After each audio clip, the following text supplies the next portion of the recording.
우리 찬송가 326장입니다. 326장 찬양하겠습니다.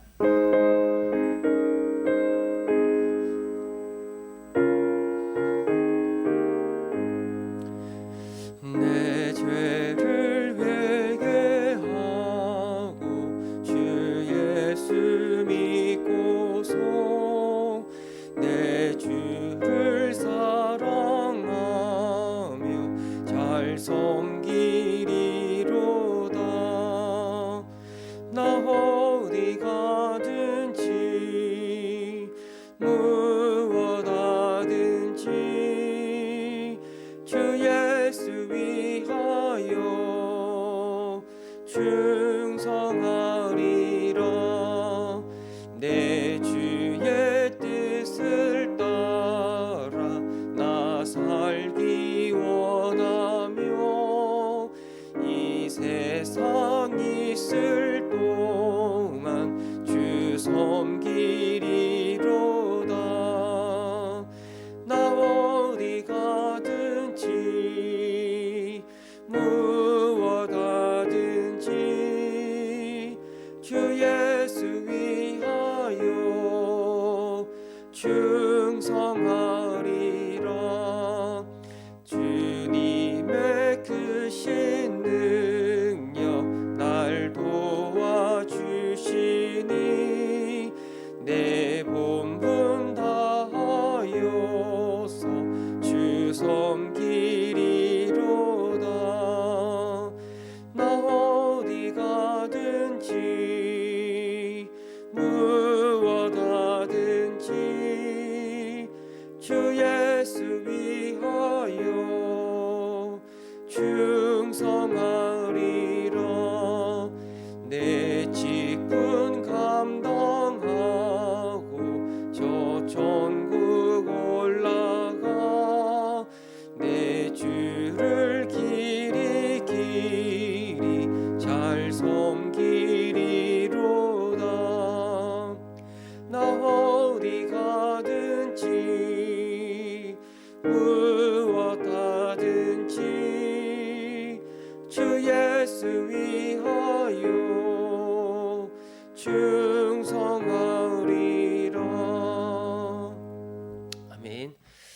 우리 함께 이 시간에 기도할 때 우리 교회 우리 직분자들을 기억하면서 우리 가장과 총무로 섬기는 우리 일꾼들을 기억하면서 기도하기를 원합니다. 참 우리가 코로나 어려운 시대를 지나가고 있는데 많은 성도님들이 어려움을 겪고 있고 또 물론 경제적으로 큰 어려움도 중요하겠지만 무엇보다 우리의 마음, 우리의 신앙이 무너질 수 있습니다. 우리 직분자들이 더 깨어있게 하여 주시고 우리 일꾼들이 더 깨어있게 하셔서 주의 몸된 교회를 섬기는 것, 교회를 섬긴다는 건 한 영혼 한 영혼을 귀하게 여기고 그들을 품고 그들을 위로하고 권면하며 격려하는 것, 그들을 세우는 것, 그들이 온전케 되는 것, 바로 이것이 교회를 섬기는 일인데 하나님 우리 모든 직분자들 일꾼들 이 사명 잘 감당하게 하옵소서.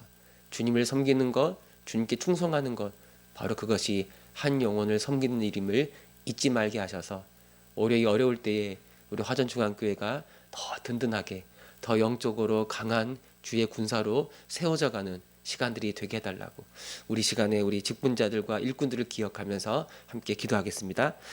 하나님 아버지, 우리 교회에 기름 부어 세우신 여러 직분자들이 있습니다. 우리 목사님, 장로님, 또 우리 권사님, 안수 집사님들, 또 우리 집사님들이 있습니다. 하나님 직분이 너무나 귀합니다. 주님의 몸된 교회를 온전케 하고 풍성케 하기 위해서 하나님의 나라의 복을 누리게 하기 위해서 이 주의 종들을 세우셨음을 믿습니다. 주여 더 깨있게 하여 주시고 더 주의 은혜로 충만하게 하여 주셔서 이 어려울 때에 우리 연약한 지체들을 돌아보며 그들을 찾아가며 그들을 가슴에 끌어안고 기도하고 그들을 위로하고 권면하며 때로는 그를 책망하며 하나님 그들을 이 진리의 길로 순종의 길로 우리 주 예수님께로 인도할 수 있는 주의 종들이 되게 하여 주옵소서. 하늘의 기쁨이 넘치기를 원합니다. 감당할 수 있는 지혜와 능력을 주시고 한 영혼을 귀하게 여기는 하나님의 마음, 아버지의 마음, 주님의 마음도 품게 하여 주셔서 가슴에 끌어안게 하시고 사랑하게 하시고 작은 거라도 나누게 하시고 하나님 하나님의 은혜를 나누게 하시고 그리하여 연약한 주의 자녀들이 하나님의 사람으로 온전케 되는 역사가 일어나게 하여 주옵소서. 주께서 우리를 인도하여 주실 줄을 믿습니다. 아멘. 주님, 하나님 아버지, 참 어려운 시간을 우리가 지나가고 있지만 이 어려운 시간들을 감당할 수 있도록 하나님께서 주의 몸된 교회의 여러 직분자들과 일꾼들을 세우셨음을 믿습니다.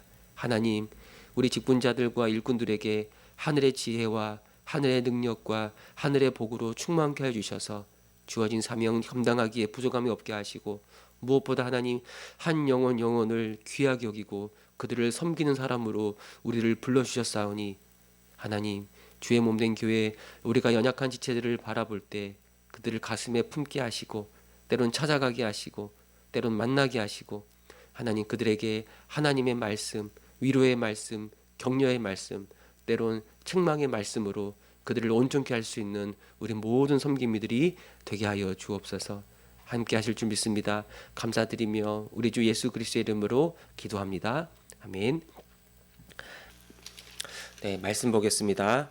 말라기 4장 5절에서 6절 말씀 보겠습니다. 4장 5절에서 6절 말씀, 우리 함께 이 말씀 읽겠습니다. 보라, 여호와의 크고 두려운 날이 이르기 전에 내가 선지자 엘리야를 너희에게 보내리니 그가 아버지의 마음을 자녀에게로 돌이키게 하고 자녀들의 마음을 그들의 아버지에게로 돌이키게 하리라. 돌이키지 아니하면 두렵건대 내가 와서 저주로 그 땅을 칠까 하노라 하시니라. 아멘. 여러분, 구약 시대에 이스라엘 백성에게 주었던 그 율법은 이 하나님의 나라에 들어간 백성들이 어떻게 살아가야 하는지를 보여주는 하나님의 법이었습니다. 그래서 이스라엘은 이 법을 따르고 지키고 그 율례를 따라 살아가야 하는 거예요. 그리고 율법과 함께 하나님이 그들에게 주신 게 무엇이냐면 바로 성막입니다. 성막. 나중엔 이 성막이 성전으로 발전하게 되는데, 이 성막은 하나님이 그들 가운데 찾아오셔서 그들에게 임재하시고 그들과 함께 하시고 그들을 다스리는 것을 보여주는 거예요. 그러니까 하나님이 그들과 함께 하실 때 그냥 함께 하는 것이 아니라 그들과 함께 하셔서 그들을 다스려요. 이 다스릴 때 하나님은 반드시 하나님의 법, 이 율법을 통해 그들을 다스리고, 그리고 이 하나님의 백성들이 이 하나님의 법, 율법에 순종할 때 그들에게 하나님 나라의 복과 그 안식과 평강을, 샬롬을 허락해 주는 거예요. 그래서 이스라엘 백성들 입장에서는 하나님의 법에 순종하는 게 너무 중요합니다. 율법을 따라 거룩하게 살아가는 것이 하나님 나라의 삶이기 때문에 순종하는 게 중요합니다. 그런데 어떻게 하나님의 법에 순종할 수 있을까? 그냥 순종하면 되는 건가? 순종하기 위해서는 반드시 하나님을 신뢰하는 마음, 하나님을 믿는 마음, 하나님을 사랑하는 마음, 하나님을 위하는 마음, 하나님을 예배하는 마음이 그 안에 있어야 되는 거예요. 그러니까 하나님을 우리의 진짜 왕으로, 우리의 주님으로 인정하는 것, 하나님을 향한 그 믿음과 신뢰, 하나님의 주되심을 인정하는 그 마음이 없으면 절대 순종할 수가 없는 거예요. 결국엔 하나님의 법, 이 율법에 순종하는 건 믿음의 문제, 하나님을 향한 그 믿음의 문제라고 말할 수가 있습니다. 그래서 정말 믿음이 있는가? 정말 주님을 믿는가? 정말 하나님이 우리의 하나님이고 하나님이 우리의 주가 된다는 사실을 믿는가? 이 사실을 믿고 예배하는 사람들만이 온전히 순종의 길을 걸어갈 수가 있었던 거예요. 그러나 우리가 알다시피 구약 이스라엘은 이 불순종의 길을 택하여 하나님을 떠났어요. 불순종했다. 하나님의 율법을 거역했다는 말이죠. 그러니까 하나님을 향한, 주님을 향한 그들의 마음과 그들의 믿음이 엉터리였다는 거예요. 입술로는 주님을 경외하지만 그 마음은 주님을 멸시했어요. 경건의 모양과 경건의 외양, 종교적 외양은 그럴듯하게 갖추었지만 그 마음은 주님을 떠나 있었다는 거예요. 그러니까 그 마음이 하나님을 떠나 있고 그 마음이 죄로 말미암아 부패되어 있으니 그들은 이 불순종의 길을 걸어갔던 것이고, 결국 하나님은 이 나라를 망하게 하고 이들을 포로로 끌려가게 했던 겁니다. 이때 하나님께서 다시 이스라엘 백성을 포로 생활에서 돌아오게 하셨어요. 70년이 지나 고향 본국으로 돌아와 성전도 짓고 성벽도 재건하고 이제 큰 징계였던 이 바벨론의 포로 생활에서 벗어나 그 모든 비참함을 경험하고 아주 힘들게 돌아왔는데 이제는 그 마음을 딱 잡고 정신을 차리고 오직 하나님만을 섬겨야 하는데 일세 이 사람들이 돌아와서 하나님만을 잘 섬겼는가, 잘 살았는가, 정말 믿음의 길을 걸어가는가. 우리가 이 말라기 말씀을 쭉 보아왔지만 이 말씀 보니까 포로를 귀환하여 살아가고 있는 이스라엘 백성들을 향한 하나님의 책망의 말씀이 이 말라기 말씀이잖아요. 그들은 하나님께 온전한 제사를 드리지 않았어요. 더러운 제물을 하나님께 바쳤어요. 예배가 무너진 거예요. 제사장들은 하나님의 율법을 백성들에게 제대로 가르쳐 주지 않았어요. 율법을 모르니 백성들이 자기 멋대로 살아가는 겁니다. 서로 도우며 서로 섬기며 살지 않아요. 가난한 사람들을 학대하고 그들을 빼앗고 착취하고 심지어 젊었을 때 맞이했던 그 아내를 버리고 이방인 아내를 맞아들이는 거예요. 그것도 돈 때문에 더 잘 먹고 잘 살기 위해서 더 많은 돈을 벌기 위해 이방인들과 교제하고 그들과 정략적인 관계를 맺고 그러니까 이 포로로 끌려가기 전이나 포로로 끌려갔다가 다시 70년의 세월이 지난 다음에 다시 본국으로 돌아왔을 때나 다른 게 하나도 없는 거예요. 무엇이 문제인가? 무엇이 문제인가? 어떻게 이 문제를 해결할 것인가? 아무리 징계해도 여러분 나라가 망한 것만큼 그 큰 징계가 어디 있겠습니까? 모든 삶의 터전을 다 잃어버리고 바벨론의 포로로 끌려갔는데 이처럼 큰 징계가 어디 있습니까? 그 나라가 망하는 엄청난 사건, 하나님의 성전이 무너지는 엄청난 사건을 경험했음에도 불구하고 이스라엘 백성들은 하나님께 돌아오지 않아요. 무엇이 문제일까? 그들은 아담의 후손으로서 이 원죄를 안고 태어난 사람들이었고 이미 태어날 때부터 이 부패한 마음, 이 죄된 본성을 가진 죄인이었기 때문에 도무지 회복의 길로 갈 수가 없었던 거예요. 그들의 외양은 하나님의 언약 백성입니다. 그들의 겉모습은 이스라엘이에요. 그러나 그들의 마음은 여전히 온갖 죄와 악이 가득하고 그 마음이 심히 부패되어 있는 그런 인생이었다는 거예요. 하나님은 이 망해가는 구약의 이스라엘 역사를 통해서 또 망하고 그래서 포로 생활에서 귀환했는데도 또다시 망해가는 또다시 하나님을 떠나 살아가는 이스라엘의 모습을 통해서 아주 한 가지 중요한 진리를 우리에게 가르쳐 주십니다. 아무리 언약 백성이라고 하더라도 그 마음과 중심이 부패한 인생이라는 것, 이 죄인으로서 하나님의 나라에 합당하지 않다라는 걸 보여주고 있는 겁니다. 여러분, 이 죄인의 가장 큰 문제가 무엇이냐면 자기가 얼마나 큰 죄인인지를 알지 못하는 것. 이 영적인 무지가 가장 큰 문제입니다. 내가 얼마나 큰 죄인인지를 모르는 거예요. 그래서 나에게 하나님의 전적인 구원, 하나님의 그 은혜가 없으면, 그 긍휼하심이 없으면 도무지 살 수 없는, 도무지 살아날 수 없는 그런 심각한 죄인인지를 보지 못하는 게 이게 바로 죄인의 특징인데 하나님은 이 구약의 역사, 구약의 한 민족의 이스라엘이라는 역사, 그들의 역사를 통해서 우리가 이 이스라엘 백성들뿐만 아니라 온 세상 사람들이 우리도 마찬가지죠.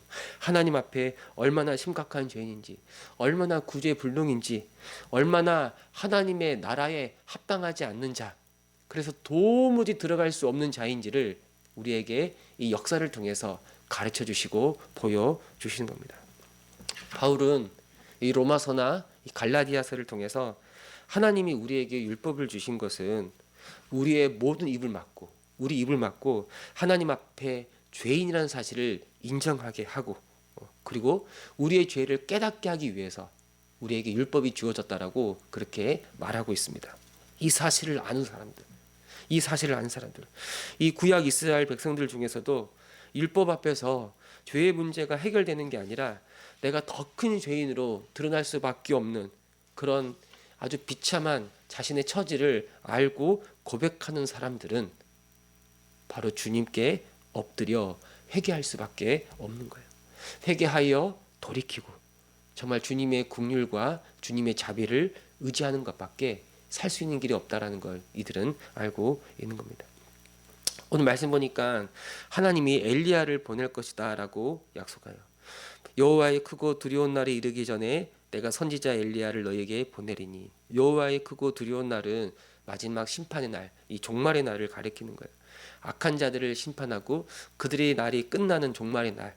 하나님은 반드시 하나님을 대적하는 자, 하나님을 거역하는 자, 하나님을 멸시하는 자, 하나님을 믿지 않은 자들을 반드시 심판하시는데, 근데 하나님께서 선지자 엘리야를 보내겠다고 말하고 있습니다. 여러분, 우리가 열왕기 상하 그 말씀들을 보면 이 엘리야가 사역했던 이스라엘의 모습을 알 수 있습니다. 엘리야는 언제 이 선지자 사역을 감당했는가? 이스라엘 역사 중에서 가장 어두울 때, 그 당시 왕이 북이스라엘의 아합이었습니다. 아합. 그리고 그 아내가 이세벨이었어요. 모두가 우상을 숭배하고 하나님을 떠나 있을 바로 그때 이스라엘 백성들의 마음을 주님께로 돌아오도록 사역했던 선지자가 엘리야였어요. 그 사역의 핵심이 회개하는 사역, 다른 사람을, 하나님의 백성들을 다시 하나님께로 돌이키는 회개의 사역이 이 엘리야의 사역이었는데, 그 엘리야의 심정으로 이스라엘 백성들을 회개의 자리로 부르는 게 바로 이 부르는 선지자를 보내겠다라고 그렇게 약속하는 거예요. 한마디로 하나님이 이스라엘 백성들에게 원하는 건 이겁니다. 회개하라. 하나님께로 돌아오라. 아무리 혈통적으로 아브라함의 자손이라고 하더라도, 이스라엘의 백성이라고 하더라도, 선민 백성이라고 하더라도 회개하지 않고 하나님께 돌아오지 않으면 그냥 이방인과 다를 바가 하나도 없는, 그냥 버림받는 인생이고 하나님의 저주와 심판을 피할 수 없는 인생이라고 말씀하고 있는 겁니다. 여러분, 우리가 알다시피 이 선지자 엘리야는 예수님이 오기 전 먼저 사역했던 세례 요한이라는 걸 알 수가 있습니다. 세례 요한은 아버지의 마음을 자녀에게로, 자녀의 마음을 아버지에게로 돌이키는 일을 할 것인데, 여기서 나오는 아버지는 단수가 아니에요. 어떤 사람들은 이 아버지를 하나님 아버지로 말하는데 전혀 그렇지 않습니다. 이건 그냥 아버지들이에요. 아버지들의 마음을 자녀에게로, 또 자녀들의 마음을 그들의 아버지에게로. 이게 무슨 말이냐면, 아버지들과 자녀들, 연령을 뛰어넘어서 이스라엘 백성들이 모두가 한 마음이 되어 함께 하나님께로 돌아가게 될 것이다. 주님께로 돌아가게 될 것이다라는 걸 의미하는 거예요. 그리고 주님께 돌아가지 않으면, 주님께 그 마음을 돌리지 않으면 그 누구도 이 하나님의 저주와 심판을 피할 수 없을 것이다 라고 말씀하면서 이 말라기 말씀이 끝나는 겁니다. 그리고 이제 신약 성경 세례 요한이 오고 예수님이 드디어 언약의 사자로 이 땅에 오셔서 구원의 역사를 이루어 가는 겁니다. 여러분, 우리가 주님께 회개할 때 어떤 일이 일어납니까? 하나님이 우리가 예수 앞에 엎드리고 회개할 때 우리의 모든 죄를 용서하시고 우리를 깨끗하게 하시고 우리를 정결하게 하시고, 그리고 우리에게 성령을 보내주셔서 우리를 이전과는 다른 새로운 사람으로 창조하시는 거예요. 그래서 이 신약시대 때, 말라기는 구약시대인데 말라기가 예언했던 그 말씀이 이 신약시대 때 예수 안에서 다 이루어집니다. 그래서 이 신약시대 살아가는 사람들을 새 언약 백성이라고 그렇게 말합니다. 어떻게 이런 일이 가능한가? 하나님은 어떻게 우리의 모든 죄를 용서하시고 또 어떻게 우리에게 거룩한 영을 보내셔서 우리를 구원하시고 새로운 생명으로, 새 생명으로 거듭나게 하시는가? 바로 언약의 사자로 이 땅에 오시는 예수 그리스도 때문에 이 모든 일이 가능하게 된 거죠. 우리를 대신하여 십자가에 못 박혀 죽으심으로 우리 모든 죄를 사하시고 우리를 의롭다 하시고 우리를 거룩하게 하셔서 친히 우리에게 거룩한 영, 하나님의 영, 성령을 보내주시고 우리 마음과 우리의 모든 존재를 이전에 죄 가운데 살아갔던 그 연약한 그 죄의 종노릇하며 살아갔던 그런 인생과는 전혀 다른 인생, 새로운 생명으로, 새로운 존재로 우리를 바꾸어 주시는 거예요. 이 말라기를 비롯한 구약의 선지자들, 그리고 예수님 오기 전에 마지막 선지자였던 세례 요한도 장차 일어나게 될 일을 바라보면서 기다리다가 죽었던 사람이에요. 그러나 우리는 이미 예수 안에서 이 모든 말씀이, 이 구약에 예언되었던 모든 말씀이 실제 현실이 되고 실제 이루어지고 예수 안에서 우리의 모든 죄가 사함받고 성령을 받아 새로운 생명으로 살아날 수가 있게 된 겁니다. 여러분, 우리가 이걸 안다면, 우리가 예수 안에 있는 걸 안다면, 여러분, 이제 더 이상 우리에게는 저주나 심판이 없어요. 정말 예수 안에 있으면, 예수를 믿고 예수 안에 거하고 예수가 보내시는 그 성령을 받는 사람이라면 이런 저주나 심판이 없을 뿐만 아니라 날마다 은혜와 생명이 우리를 지배하고 우리 마음에서부터, 우리 마음이 근본적으로 새로워져서 생수가 넘치는 성령의 역사 가운데 살아가는 그런 엄청난 삶을 살아가게 되는 겁니다. 주님, 정말 이미 예수 그리스도 안에서 이 모든 말씀이 현실이 됐는데 이 현실을 이 믿음의 눈으로 날마다 보게 하여 주셔서 이 구원의 기쁨과 구원의 감격과 그 구원의 권능으로 살아가도록 나를 붙잡아 주옵소서. 보게 하옵소서. 예수님을 보게 하옵소서. 예수 안에서 일어난 이 모든 은혜의 삶을 보게 하여 주셔서 하나님, 오늘 하루도 감사함으로, 오늘 하루도 주님과 함께, 오늘 하루도 주님의 다스림에 순종하면서 오늘 하루 우리의 삶을 살게 하옵소서. 오늘 이것이 저와 여러분 우리의 기도가 되기를 바랍니다. 아멘.